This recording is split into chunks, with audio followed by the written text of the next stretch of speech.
जो ये कैदी साहब जो हैं जिनके हवाले से ये ऑर्डर आया, ये जब वज़ीर आज़म भी थे और बरसर इक़्तिदार थे तो ये बज़ाते खुद लोगों की सेहत पर तंज करते थे, जुमले कसते थे, तज़हीक आमेज़ बातें करते थे। हमने तब भी कहा था कि ये सेहत का मामला है, इसका सियासत से ताल्लुक़ नहीं है, तो इसको सियासत से दूर रखें। आज जब उनकी सेहत के हवाले से कोर्ट का एक ऑर्डर आया, तब भी पूरी गवर्नमेंट, आपने नहीं देखा होगा कि हमने कोई खुदा न खास्ता तज़हीक की हो, तौहीन आमेज़ रवैया अपनाया हो या किसी भी किस्म का कोई तानेबाजी की हो। तो जब ये कोर्ट का ऑर्डर आया, वज़ीर कानून ने बड़ी वजाहत के साथ हुकूमत का एक मौक़िफ़ इस पर पेश किया, और वो मौक़िफ़ ये था कि जो भी होना है वो आइन और कानून की रोशनी में होना है।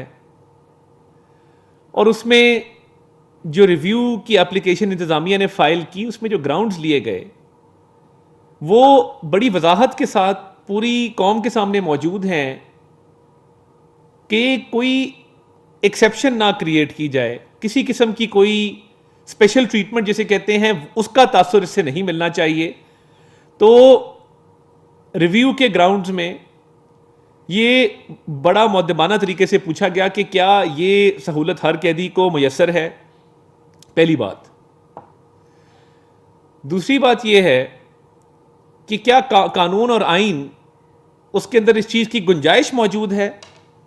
ये पहले दिन से मौक़िफ़ था। जैसे ही ये फैसला आया, चंद घंटों बाद वज़ीर कानून ने बड़ी एक मुअद्दबाना तरीके से कानून के दायरे के अंदर रहते हुए जो रिव्यू पिटिशन इंतज़ामिया ने फ़ाइल की, उसके ग्राउंड्स पूरी कौम के सामने रखे।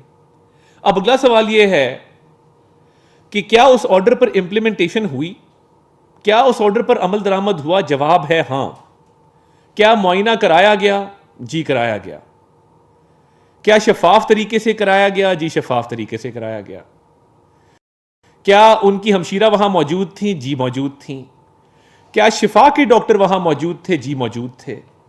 तमाम लवाजमात जो उस ऑर्डर के तहत इंतज़ामिया को हिदायत जारी की गई थी, वो तमाम लवाजमात पूरे किए गए, और आइन और कानून के मुताबिक इंतज़ामिया ने ऑनरेबल सुप्रीम कोर्ट के इस ऑर्डर पर अमल दरामद को यकीनी बनाया।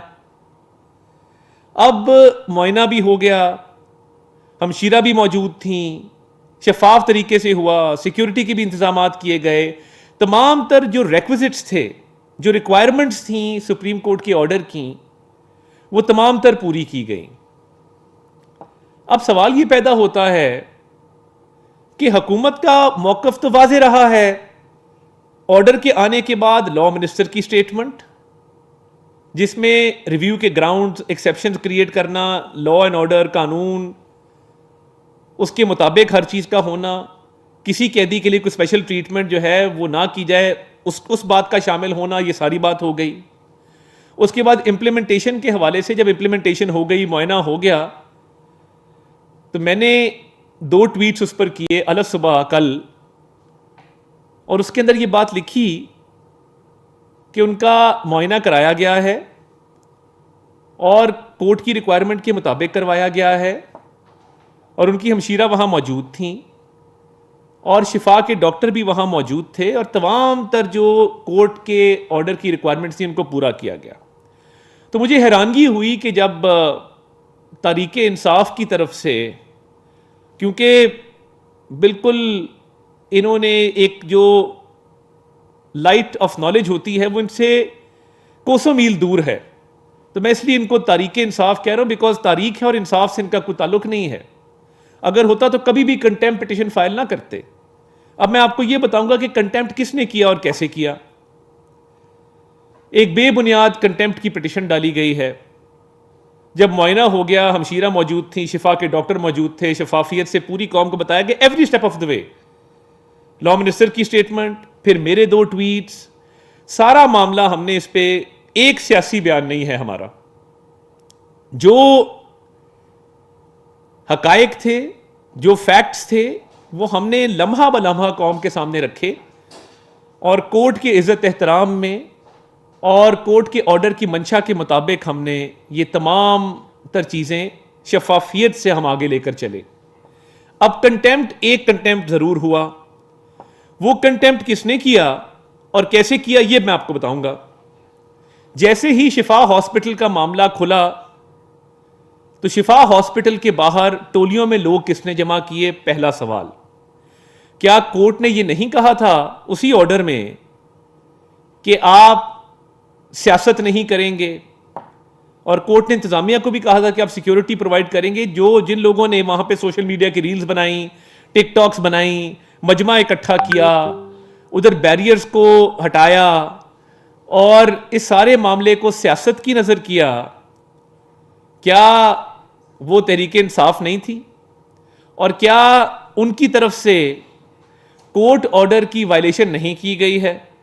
और उसके बाद जो सियासी बयानबाजी की गई और प्रेस कॉन्फ्रेंस दर प्रेस कॉन्फ्रेंस, बयान दर बयान, वो भी आपने देख लिया कि कोर्ट ने स्पेसिफिकली कहा था कि सियासी बयानबाजी नहीं की जाएगी। तो कोर्ट के ऑर्डर की अगर वायलेशन हुई है, and if somebody is in contempt, it is Imran Khan sister and his party who are in contempt and his political leadership. तो ये जो कैदी है इसकी फैमिली कंटेम्प्ट की मुर्तकिब हुई है, इसकी पार्टी कंटेम्प्ट की मुर्तकिब हुई है कि जब कोर्ट ने सियासत से मना कर दिया तो टोलियों में लोगों को जमा करना, मजमा इकट्ठा करना, इंतजामिया के लिए रुकावट पैदा करना। मुझे ये बताएं कि कैदी को जेल से ट्रांसफर करना है एक अस्पताल में और आप रुकावटें खुद खड़ी कर दें। यह पहली दफा हुआ है कि एक सियासी जमात अपने सरबराह, अपने लीडर, जिसको वो कहते हैं बानियों में से हमारा एक बानी है, उसके इलाज में रखना डाले। मैंने पहले ऐसा नहीं देखा कि आप वहां टोलियों में लोग जमा करके रास्ता जो है उसको रोकने की कोशिश करें। तो अगर ये वाकई मुखलिस थे अपने बानियों में से एक बानी के साथ और ये चाहते थे कि उनका इलाज हो, तो फिर रास्ते में रुकावटें क्यों खड़ी की गई? और जब सुप्रीम कोर्ट ने कहा कि ना सियासत होगी इसके ऊपर, ना बयानबाजी होगी, सियासत भी हुई, बयानबाजी भी हुई, रुकावट भी खड़ी की, और इंतजामिया को जो हिदायत की गई थी कि सिक्योरिटी प्रोवाइड करनी है उसमें भी रखना डाला गया। तो ये वायलेशंस और कंटेम्प्ट किसने किया है? ये पूरी कौम के सामने